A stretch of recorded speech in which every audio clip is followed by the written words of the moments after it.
tempat kita dahulu ada guru yang mengajar pada masa istinja, bahkan pada masa mandi wajib disuruh anak murid dia korek dengan jari. Itu salah sangat-sangat. Tidak ada ajaran tu. Kalau berbetulan korek itu ketika istinja, ketika mandi wajib siang hari Ramadan, batal puasa.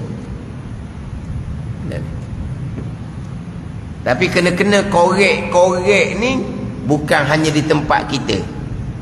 Ini cerita lama lah. Saya dengar dalam radio soal jawab puasa bulan Ramadan. Saya dengar 2 kali, hari yang berbeza, ustaz yang lain-lain yang bertanya tu wallahualam lah. Orang lain lah kita kata, yang bertanya tu wallahualam lah.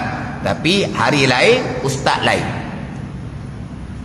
Dia tanya, ni bulan Ramadan siang hari, dia istinja, dia korek dengan jari. Macam mana puasa saya? Dia tanya bab puasa dah. Dia korek, itu rongga. Dubur adalah rongga. Masuk sesuatu dalam rongga, dia antara perkara membatalkan puasa. Maka yang bertanya tu, macam mana saya Ramadan istinja, dikorek rongga dubur dengan jari, batal ada puasa. Hak mula-mula jawab, hari lain hak mula-mula jawab, apa nak batal puasa, dia kata bukan kenyang pun. Bukan kenyang. Dia pakai akal sungguhlah. Lah, korek rongga mana pun tak akan kenyangnya. Batal puasa bukan kerana kenyang tak kenyang, kerana masuk sesuatu ke dalam rongga. Bukan masalah kenyang tak kenyang. Dia kata tak batal sebab bukan kenyang. Itu satu jawapan. Hari lain pula soalan yang sama, ustaz lain pula jawab. Dia kata kalau korek pada masa istinja tak batal puasa, kalau korek pada masa lain saja-saja nak korek baru batal puasa, dia kata. Gitu pula. Dah, kenapa pula nak korek pada masa istinja? Tak ada. Di dalam tu masa lagi ada baki, tu batin, bukan zahir. Apa masalahnya? Hak dalam tu bukan korek dengan jari, korek sampai ke siku pun dalam perut tak ada tarik lagi nya. Ni yang mengajar ni abang kali masa dia istinja, dia terkorek. Ada tarik lagi dalam. Ni nak kena ajar anak murid ni, kena korek, kena masa istinja. Gitu abang kali. Tak ada. Tidak ada. Jangan sekali-kali. Tidak ada. Kalau beramal seumpama tu, hentikan. Ada seorang yang belajar tu, dia kata kena buasi dia. Dia belajar dengan guru tu lah. Dah, istinja dia korek, mandi wajib dia korek, akhirnya kena nyakit buasi. Memanglah dia kata kalau dikorek dengan jari masa istinja memang ada baki di dalam, itu batin. Nak menyucikan ni hanya anggota zahir badan saja. Menjangkung atas dua kaki molek-molek, cuma sini nak istirkha pula sikit, terang sedikit. Korek tidak ada. Ini kita bicara orang yang mencangkung atas dua kaki. Macam mana dengan orang yang qada hajah duduk atas tandah tinggi? Nak buat macam mana? Yalah, kita kadang-kadang masuk satu tandah tinggi belaka. Cuma sekarang ni ada tempat besar-besar tu dah ayah buka-buka. Dia di pintu tu dia tulis dah. Bukan dia tulis, ada gambar. Gambar bentuk tandah tu lah. Tandah atas lantai, tandah tinggi dia ada dah di pintu. Senanglah tu kita tengok. Tu. Pada ni. Dah ada tengok tempat okey lah. Dia ada separuh-separuh. Ada setengah tempat tak ada. Dia hanya ada tandah yang tinggi sahaja. Tandah yang tinggi yang kita duduk atas tu. Nak duduk atas tu lah. Nak duduk Allah. Perih orang atas tu kan. Kalau orang jenis ada nyakit kulit, jangkit dah. Dah kalau orang duduk sebelum tu dia nyakit kulit, ada kurak, ada kerapu di punggung dia tu. Dia duduk atas tempat tu. Memanglah spray air. Kumang tak lagi habis ha. Orang duduk kemudian tu, dia punya kumang nyakit kulit, kerapu, kurat dia tu jangkit dah. Inilah kadang-kadang tengok di tepi-tepi tandah tinggi tu ada kotoran seperti dia naik dengan selipar atas tu. Kita boleh tengok kadang-kadang, ni naik dengan selipar ni. Ada orang naik dengan selipar. Ada ni, ada naik dengan selipar. Tergelincir tu panggil bomba lagi. Malah tergelincir masuk kaki dalam tu tak panggil bomba.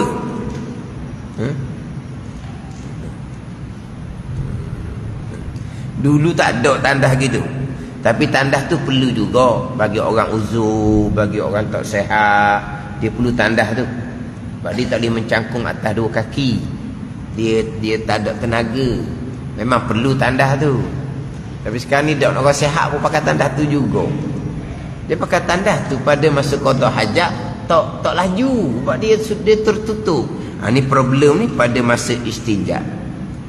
Pada masa qada hajat tu bab lain memang tak. Kalau kita nak cepat-cepat lah, tak boleh duduk tandas tu. Lambat nak selesai. Kalau kita nak cepat, kita ni ada urusan nak cepat, memang tak boleh guna tandas tu. Dia kena tak guna tandas atas lantai sebab mencangkut atas dua kaki, najis yang keluar laju. Dulu jarang-jaranglah tandas gitu, sekarang itu. Dulu macam-macam, ada cerita-cerita kelakor orang kampung di Kuala Lumpur, dia tidur di hotel, tandas gitu. Lepas tu masing-masing, kamu macam mana? Dok kampung mana ada tandas tinggi gitu. Lepas tu orang kampung ni macam mana? Orang ni kata, saya naik atas tu, dia berdiri atas tu, duduk atas, naik kaki lah atas tu. Orang ni kata gini, orang ni kata gini. Dah orang kampung orang darat tak pernah jumpa tandas seumpama tu. Masing-masing punya pandangan lah. Orang jahil cakap pun orang jahil. Orang ni kata gini, orang ni kata gini, orang jahil cakap. Ramai-ramai orang jahil, ada seorang orang cerdik. Cerdik seorang tu. Bukan gitu cara dia. Orang cerdik. Dah cara mana? Berok bawah tu, lepas tu pungut letak dalam lah. Tu orang paling cerdik. Tu paling cerdik. Orang lain tak betul lah ke dah. Orang ni naik di atas tu, orang ni begini-begini. Tu orang paling cerdik. Dia kata betul dia. Berok atas latar tepi tu, ambil letak dalam. Tu orang cerdik. Tu cerita lama lah. Tu cerita orang-orang dulu. Sebab dulu tak ada. Semua tandas atas latar. Jadi macam tandas tinggi. Masa qada hajat, satu masalah yang kita nak fokusnya pada masa istinja. Sebab tempat tersebut sudah tertutup. Bayangkan kalau orang tu orang gemuk sedikit, lagilah tertutup. Orang tu gemuk, lagilah tertutup. Macam mana dia nak istinja? Macam mana nak istinja? Istinja turun latar, itu bagi orang sihat. Bagi orang tak sihat, bagi orang sihat pun nak turun latar pun tak ada ruang. Tak ada ruang. Pada masa istinja dia masalah dia. Gimana? Dia kukuk mana pun dia kena lebih sedikit, menggunakan jari tengah. Sebab pada masa kita istinja, kita disunatkan menggunakan jari tengah. Ada ni. Sebab tu jari tengah tu jangan tunjuk ke orang. Jari tengah tu tunjuk pada orang, bertumbuk dah. Dia ada tunjuk jari tengah tu, dia panggil apa? Mencaruk ke apa? Ni orang-orang kan, yelah kan biasa kan tengok tu orang hok baloh dalam raya tu kan, dia turun cermin, dia keluar tangan, dia tunjuk jari tengah. Maksud apa jari tengah tu? Mencaruk ke apa? Apa maksud dia? Sebab orang jadi bertumbuk. Apa maksud dia jari tengah? Maksud dia mencaruk ke maksud dia apa? Maksud dia mencaruk. Sebab apa? Jari tengah itulah jari yang digunakan pada ketika istinja. Jari tengah tu yang digunakan. Disunatkan pada masa istinja kita menggunakan jari tengah. Guna belaka, tapi jari yang paling berperanan ketika istinja daripada buang air besar adalah dengan jari tengah. Jadi kalau duduk atas tandas tinggi tu, jari tengah tu dia kena lebih sedikit lah peranan dia tu. Tetapi kena berhati-hati. Kalau berbetulan saya Ramadan, sangat kena berhati-hati. Sebab kalau dia duduk atas tanda tinggi, dia agak kuat sikit menggunakan jari tengah, tiba-tiba jari tengah ni ni sehung je, setengah hung je masuk dalam rongga dubur, batal puasa. Pada sehung, kena ada sehung ni, sehung ni faham sehung tau? Sehung je terlebih, sebab dia menggunakan jari tengah tu terlampau kuat, sehung je termasuk dalam rongga dubur, sehari Ramadan batal puasa. Bukan masuk jari seruah, tidak, tengok sehung je masuk dalam rongga dubur, batal puasa. Ini risiko kalau istinja ketika qada hajah duduk atas tandas tinggi. Ada ni, dia kena cari tandas atas latar lah, mudah pada masa qada hajah, dan yang paling pentingnya pada masa istinja. Kalau tak ada, kena duduk atas tandas tinggi. Duduk tu masa nak istinja, kena istinja di bawah, barulah terbuka tempat yang wajib kita bersihkan ketika istinja dengan air.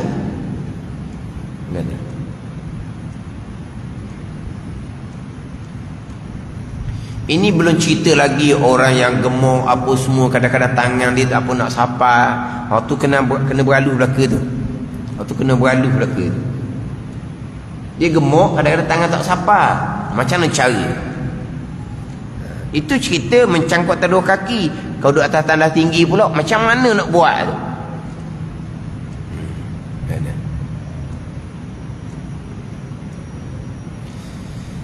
Ada pun kalau orang sakit, kalau orang sakit,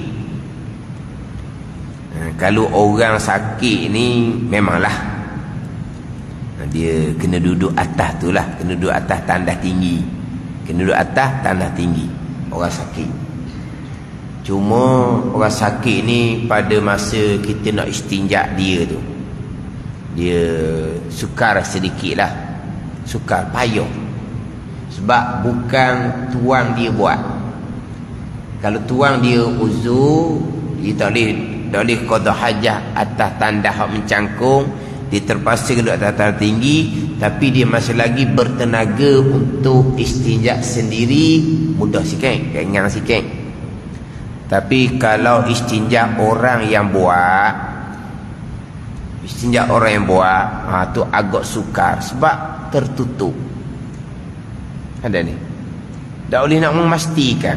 Ni kena tu sikit lah. Kalau kita jaga mak ayah uzur contohnya lah, kalau kita nak istinja, kita wajib kena pakai sarung tangan.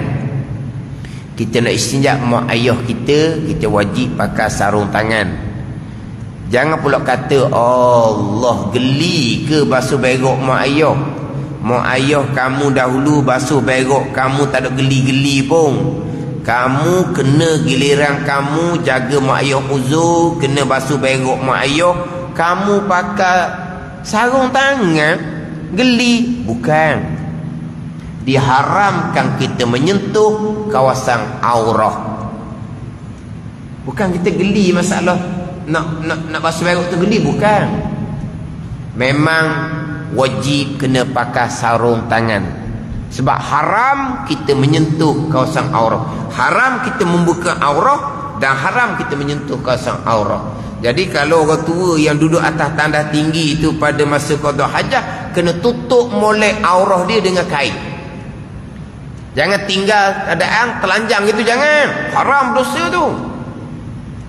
Ada orang dia buang kain, letak waktu di atas tandas yang tinggi itu, dia pun tutup pintu, dia pun tinggal, dia pun buka, dia pun aurah nampak, peha nampak. Haram tu, kena tutup dengan kain.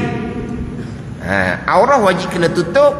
Kawasan aurah kita nak sentuh, wajib kena pakai sarung tangan. Dia pun pakai sarung tangan pada masa istinja.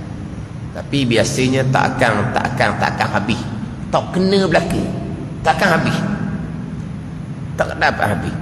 Yang nyatanya selesai dah istinja, mandi pun atas tu juga, mandi pun atas tandas tu juga. Orang uzur ni mandi siap, ambil wuduk pun atas tu juga. Tu tak boleh baca bismillah dah lah. Tak boleh baca bismillah. Dan ni orang uzur dia qada hajah, kita pun tolong istinja pakai sarung tangan, kemudian kita pun mandi sabun atas tu, atas tandas tinggi. Okeylah mandi tu sampai masa berwuduk atas tu juga ada. Ini bukan sengaja, darurah. Tapi yang berwuduk tu tak boleh baca bismillah lah, sebab itu tanda makruh. Sesat berwuduk, kita pun buat keluar, kita pun nak pakai pamper. Di situ kadang-kadang tertinggal lagi tahi warna kuning di pamper. Mana apa tu? Tak sesat. Sebab dia duduk atas tu tertutup. Yang istinjaknya orang lain, bukan tuan dia. Betul macam mana nak semayang ni, nak semayang. Ada tahi lagi tu nak mana ni. Wajib pula kena pergi basuh pula. Beratlah nak akak masuk bilik air pula. Berat kepada yang menolong dan berat kepada yang ditolong. Sebab yang ditolong pergi mari dia pun sakit juga. Nak macam mana? Terpaksalah pakai mazhab Maliki. Najis tidak membatalkan sembahyang. Suci dan najis hukumnya sunat juga ketika solat atau mazhab Maliki. Gitu je lah. Bukan kita sengaja ni istinja buat molek-molek dah. Tapi buat molek pun takkan sempurna. Sebab dia duduk atas tandas tinggi, kawasan yang nak istinja dengan air tu dia sudah rapat, tutup molek. Kebetulan pula yang uzur tu agak gemuk sedikit, memang takkan sempurna, takkan habis. Itu cerita orang uzur. Cerita orang sihat. Macam mana ketika istinja, ketika qada hajah atas tandas yang tinggi. Kalau ketika mencekut taruh kaki, senang cerita. Terbuka tempat yang nak istinja dan dia kena istirkha, terang sedikit supaya terbuka pada masa istinja dengan air contohnya habis bersih. Itu. Lepas tu wajib istirkha. Ini bicara qada hajah atas tandas yang tinggi. Tandas mencangkut atas dua kaki. Tandas rendah yang mencangkut atas dua kaki. Qada hajah atas tandas tinggi, pandai-pandailah. Pandai-pandailah macam mana nak memastikan kawasan yang terbuka pada mencangkut atas dua kaki. Ketika duduk atas tandas tinggi dia terlindung sedikit. Pastikan jari tengah berperanan betul-betul untuk membersihkan kawasan tu. Lepas tu macam nak istirqa pula, kena istirqa lah sikit. Ketika duduk atas tandas yang tinggi, memang agak sulit sedikit, tapi kena buat molek lah. Kena buat molek. Ini bagi orang yang sehat. Orang sakit, buatlah setakat yang mampu kita buat. Kalau tak habis juga, ada tinggal najis, macam tadilah, takkan nak masuk bilik air pula, kita pun susah, orang sakit pun jadi susah. Pakai mazhab Maliki. Maknanya di solat dan kadang ada tahi lagi baki, sah semayang. Dalam mazhab Maliki, suci dan najis ketika solat bukan syarat sah semayang, tapi hukumnya hanyalah sunat jua. Ini bicara hak istinja dengan air. Au bisalasi masahatin, atau istinja dengan 3 sapuan dengan umpama batu. Mana boleh pilih antara air ataupun menggunakan batu ketika istinja. Istinja dengan batu syariat khususiyah kepada ummah Nabi sallallahu alaihi wasallam. Istinja dengan air itu syariat yang qadimah. Istinja dengan batu syariat yang hanya dikhaskan pada umat Nabi, tak ada umat dulu. Istinja dengan air umat dulu pun ada dah. Istinja dengan air dia panggil syariat qadimah, syariat lama. Ummah dahulu pun disyariatkan juga istinja dengan air. Wallahu a'lam. Bismillahirrahmanirrahim. Alhamdulillahirabbil alamin. Wassalatu wassalamu ala sayyidil mursalin wa ala alihi wa sahbihi ajma'in. Allahumma iftah alaina futuhal arifin. Allahumma allimna ilma akdamin wa fahimna famas sabiqin warzuqna ruqat talibin. Allahumma zidna ilman wa alhiqna bis salihin. Wa sallallahu ala sayyidina Muhammadin wa ala alihi wa sahbihi wa sallam. Walhamdulillahi rabbil alamin.